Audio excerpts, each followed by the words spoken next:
ইতালির ফ্লোরেন্স শহরের এক গির্জার সামনে দীর্ঘদিন ধরে একটা বিশাল একটা মার্বেল পাথর পড়েছিল। 3 বছর ধরে অসীম ধৈর্য নিয়ে সেই পাথর কেটে তৈরি হলো অসামান্য এক পুরুষের মূর্তি। মূর্তির নাম দেওয়া হলো ডেভিড। সে এক অপরূপ ভাস্কর্যের নিদর্শন। গ্রিক ধ্রুপদী শিল্পের সাথে ইতালির রেনেসার চিন্তাভাবনা সেখানে মিলেমিশে একাকার। মূর্তি দেখে সবাই বলাবলি করতে শুরু করলো যে পৃথিবীতে এত সুন্দর, এত বিশাল পুরুষের মূর্তি আর কোথাও নেই। যিনি মূর্তি তৈরি করেছেন সেই মূর্তি তৈরি হওয়ার সাথে সাথে তার নাম, তার সুখ্যাতি সারা ইতালি জুড়ে ছড়িয়ে পড়ল। ইতিমধ্যে সিদ্ধান্ত নেওয়া হলো যে ডেভিডের মূর্তিটিকে ফ্লোরেন্স শহরের প্রাণকেন্দ্রে অর্থাৎ টাউন হলের সামনে একটা জায়গায় বসানো হবে। 17 ফুট উঁচু, 18,000 পাউন্ড ওজনের সেই মূর্তিটিকে পাক্কা 3 দিনের প্রচেষ্টায় টাউন হলের সামনে নির্দিষ্ট জায়গায় স্থায়ীভাবে দাঁড় করানো হলো। ভাস্করের নামে ইতিমধ্যে আরও এক দফা প্রশংসা বাক্য উচ্চারিত হলো। কিন্তু সেই সময়ের ফ্লোরেন্স শহরের মেয়র, যিনি নিজেকে একজন নামকরা শিল্প সমঝদার মানুষ বলে মনে করেন, তিনি বেশ বিজ্ঞের মতন ভান করে বললেন, সবই ভালো, কিন্তু মূর্তির নাকটা বড্ড মোটা। তার এই কথা শুনে ভাস্কর, মানে যিনি মূর্তির শিল্পী, তিনি পড়লেন মহাবিপদে। কেননা পাশ থেকে কেউ তাকে একজন ফিসফিস করে বলছেন, মেয়র যখন বলছেন তখন আপনি মূর্তির নাকটা একটু সরু করে দিন। মেয়র বলে কথা, প্রবল তার প্রতাপ, অগত্যা। বিশাল সেই মূর্তির চারপাশ জুড়ে আবার ভাড়া বাঁধা হলো। হাতুড়ি, ছেনি হাতুড়ি নিয়ে ভাড়ার উপরে উঠলেন শিল্পী মহাশয়। মোটা নাক সরু করার জন্য মূর্তির নাকের উপর আস্তে আস্তে ছেনির ঘা মারলেন। আর তার সাথে সাথেই সেখান থেকে ঝরে পড়তে শুরু করলো মার্বেল পাথরের সাদা গুঁড়ো। নিচেই সদল বলে দাঁড়িয়েছিলেন মেয়র। বেশ কিছুক্ষণ তিনি মূর্তির নাকের দিকে তীক্ষ্ণ দৃষ্টিতে তাকিয়ে হঠাৎ বেশ তারিফ করে বলে উঠলেন, বাহ, এবার একদম ঠিক হয়েছে, দারুণ হয়েছে। সে কথা শোনার পর ভাড়া থেকে নেমে আসলেন শিল্পী। তিনি মেয়রকে বললেন, আপনি ছিলেন বলে ভুলটা ধরা পড়ল। মেয়র শিল্পীর উপর বেশ একটা কর্তৃত্ব ফলানো গেছে এই তৃপ্তি নিয়ে বাড়ির পথ ধরলেন। আর সেদিকে তাকিয়ে শিল্পী মুচকি হেসে তার সহকারীকে, ঘনিষ্ঠ সহকারীকে বললেন, ওই বোকা লোকটিকে ঠকিয়ে তার একটুও খারাপ লাগছে না। ভাড়ার উপর যাওয়ার আগেই তিনি সঙ্গে করে লুকিয়ে পাথরের সাদা গুঁড়ো তিনি নিয়ে উঠেছিলেন। ছেনি মারার সাথে সাথে তিনি সেই সাদা পাথরের গুঁড়ো উপর থেকে ছড়িয়ে দিয়েছেন। আর ওই বোকা লোকটা, ওই মেয়র, মূর্তির নাকটা শুরু করা হয়েছে এই তৃপ্তি নিয়ে বাড়ির পথ ধরেছেন। সবশেষে শিল্পী কিন্তু গম্ভীর স্বরে, কণ্ঠস্বরে বললেন যে তার মূর্তির নাকের কোনো ত্রুটি নেই, গোড়া থেকেই একদম ঠিক আছে। তা সেদিনের সেই শিল্পী আর কেউ নন, তিনি হলেন ইতালির, না শুধু ইতালির নয়, সমগ্র পৃথিবীর চিরকালের অন্যতম শ্রেষ্ঠ শিল্পী, নাম মাইকেল্যাঞ্জেলো। আর এই ঘটনাটি ঘটেছিল 1501 সালে। মাইকেল্যাঞ্জেলো যখন তার হাতে কোনো কাজ থাকতো না, যখন তিনি কর্মহীন থাকতেন, তখন তিনি প্রায়ই বলতেন যে পাথর কেটে যদি তিনি মূর্তি না তৈরি করতে পারেন তাহলে তার সারাটা জীবনই বৃথা। অর্থাৎ পাথর কেটে মূর্তি তৈরি করা ছিল তার জীবনের একমাত্র ধ্যান জ্ঞান, তার একমাত্র প্যাশন। মূর্তি তৈরি করার আগে তিনি কিন্তু প্রচুর স্কেচ করতেন, আর তার জন্য তিনি কিন্তু আঁকা শিখেছিলেন। কিন্তু ছবি আঁকতে বা চিত্র তৈরি করতে, পেন্টিং করতে তার কখনোই মন ছিল না। সে কাজে তিনি কখনোই উৎসাহ পেতেন না। আপনারা যদি মাইকেল্যাঞ্জেলো তার জীবন, তার সৃষ্টি নিয়ে যদি নাড়াচাড়া একটু করেন, আপনারা দেখতে পাবেন যে মূলত ভাস্কর এবং স্থপতি হিসাবেই মাইকেল্যাঞ্জেলোর পরিচিতি সারা পৃথিবীব্যাপী। চিত্রকর হিসাবে একটি কাজ ছাড়া তার কিন্তু তেমন উল্লেখযোগ্য কাজ নেই। বলা বাহুল্য, ওই একটি কাজের জন্য তিনি কিন্তু পৃথিবীর অন্যতম শ্রেষ্ঠ চিত্রকর হিসাবে চিহ্নিত হয়ে আছেন আজও। আর তার সেই কাজটিকে বলা হয় পৃথিবীর বৃহত্তম চিত্র এবং একই সঙ্গে মহত্তম। আজ আপনাদের আমি তার সেই অসাধারণ কাজটির কথাই, তার সেই অসাধারণ চিত্রের কথাই আমি আপনাদের শোনাব। 1508 সাল রোম থেকে পোপ দ্বিতীয় জুলিয়াস তিনি মাইকেল্যাঞ্জেলোকে ডেকে পাঠালেন। বললেন, আমি এমন একটা কাজ তোমাকে দিতে চাই যে কাজের জন্য তোমাকে সারা ইউরোপ শ্রেষ্ঠ চিত্রকর হিসাবে মনে রাখবে। মাইকেল্যাঞ্জেলো মনে মনে খুব হতাশ হলেন। চিত্রকর? তিনি তো চিত্র আঁকতে চান না, তিনি তো চান পাথর কেটে মূর্তি তৈরি করতে। পোপ দ্বিতীয় জুলিয়াস, যাকে বলা হয় সোলজার পোপ, কেননা তিনি ধর্মীয় গুরু হলেও তিনি যুদ্ধেও অংশগ্রহণ করেছেন, প্রয়োজন হলেই তিনি সরাসরি যুদ্ধে অবতীর্ণ হন। সেই পোপ দ্বিতীয় জুলিয়াস গম্ভীরভাবে তিনি মাইকেল্যাঞ্জেলোর উদ্দেশ্যে বললেন, তোমাকে সিস্টিন চ্যাপেলের সিলিং ছবি এঁকে ভরিয়ে দিতে হবে। এমন ছবি আঁকো যা মানুষ কোনোদিন কল্পনা করেনি।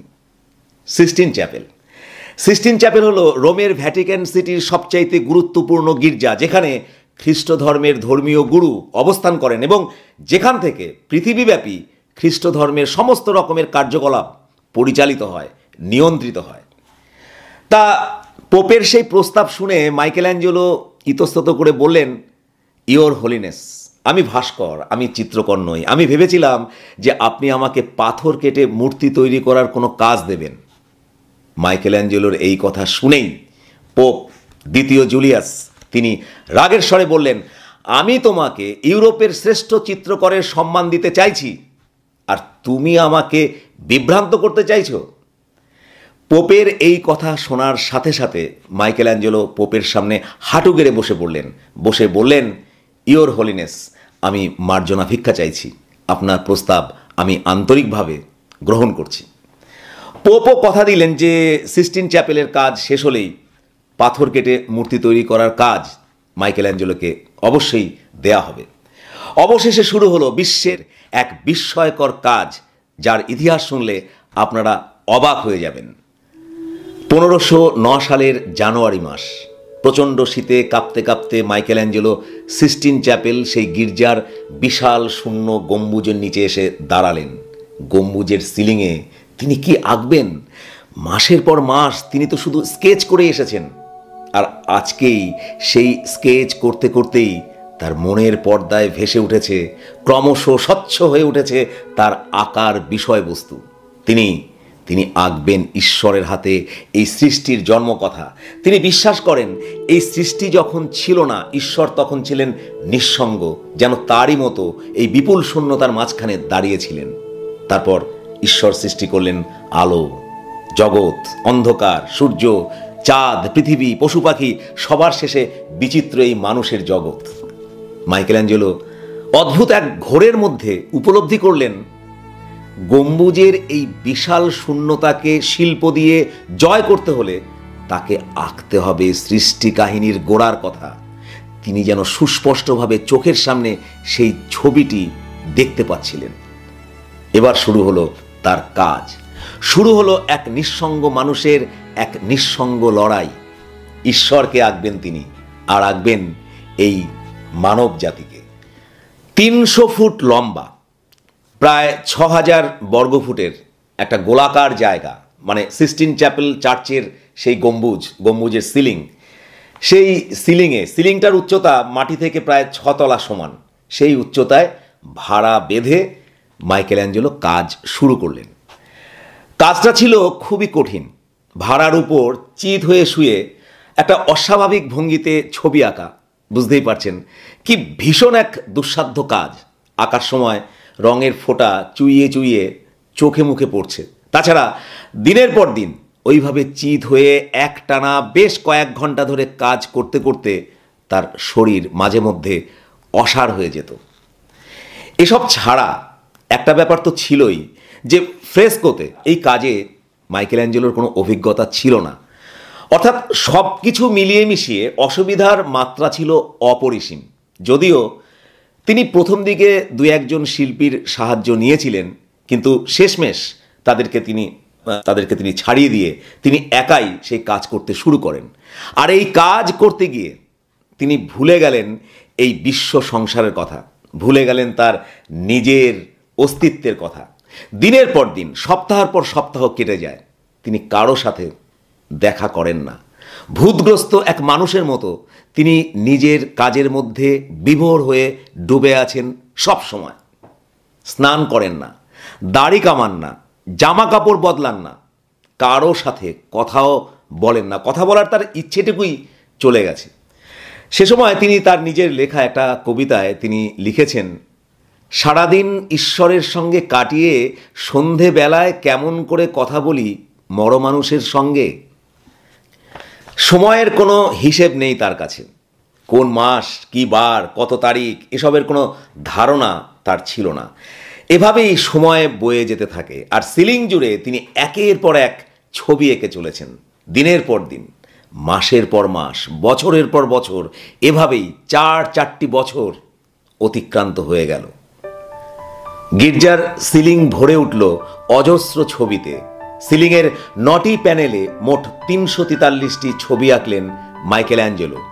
ছবিতে নিখুঁতভাবে ধরা পড়ল ঈশ্বর সৃষ্টি করেছেন এই জগৎ। জেনেসিসের ছবি ক্রমশ তা সুস্পষ্ট হয়ে উঠল। ছবিগুলির মধ্যে ফুটে উঠল বাইবেলের ওল্ড টেস্টামেন্টের কাহিনী অনুসারে সমগ্র মানব জাতির ইতিবৃত্ত। একদিন সেই ছবি দেখতে এসে পোপ দ্বিতীয় জুলিয়াস মন্তব্য করলেন, এখানে এসে তোমার কাজ দেখে মনে হয় তোমার আঁকাটাই যেন সত্যি, আর আসলগুলো সব মায়া। ছবির কাজ শেষ হলে 1512 সালে সিস্টিন চ্যাপেল সর্বসাধারণের জন্য খুলে দেওয়া হলো, আর শহরের সমস্ত মানুষজন দলে দলে ভিড় করে এসে দেখতে এলো সিস্টিন চ্যাপেলের সিলিংয়ে মাইকেল অ্যাঞ্জেলোর সেই অসাধারণ অবিশ্বাস্য কাজ, পৃথিবীর মহত্তম বিষয় নিয়ে পৃথিবীর বৃহত্তম ছবি। একদিন ইতালির পণ্ডিত শিল্পী লিওনার্দো দা ভিঞ্চি সেই ছবি দেখতে আসলেন, আর তা দেখে তিনি মুগ্ধ হয়ে তিনি মন্তব্য করলেন, মানুষের শরীর আকার চরম সীমায় পৌঁছে গেছেন আপনি। এরপর যারা আঁকবে বিকৃত করা ছাড়া তাদের আর কোনো উপায় থাকবে না। এটাই শেষ কথা, এরপর আর উন্নতি করা সম্ভব নয়। অচিরেই সমগ্র ইউরোপ জুড়ে ছড়িয়ে পড়ল অভূতপূর্ব এই ঘটনা যে ইতালির রেনেসাঁর অন্যতম নায়ক মাইকেল অ্যাঞ্জেলো তিনি শুধু সর্বকালের অন্যতম শ্রেষ্ঠ ভাস্করই নন, ছবি নিয়ে শুধুমাত্র একটি কাজের গুণে, যে কাজটিকে বলা হয় পৃথিবীর মহত্তম বিষয় নিয়ে পৃথিবীর বৃহত্তম ছবি, সেই কাজের কৃতিত্বেই তিনি হয়ে উঠেছেন বিশ্বের চিরকালীন অন্যতম একজন শ্রেষ্ঠ চিত্রকর। বলা বাহুল্য, পৃথিবীর ইতিহাসে এরকম আশ্চর্য ঘটনার নজির আর একটিও নেই। যাই হোক, আজ এই পর্যন্ত। দেখা হবে নতুন কোনো এইরকমই নলেজেবল ভিডিওতে। ভালো থাকুন। নমস্কার।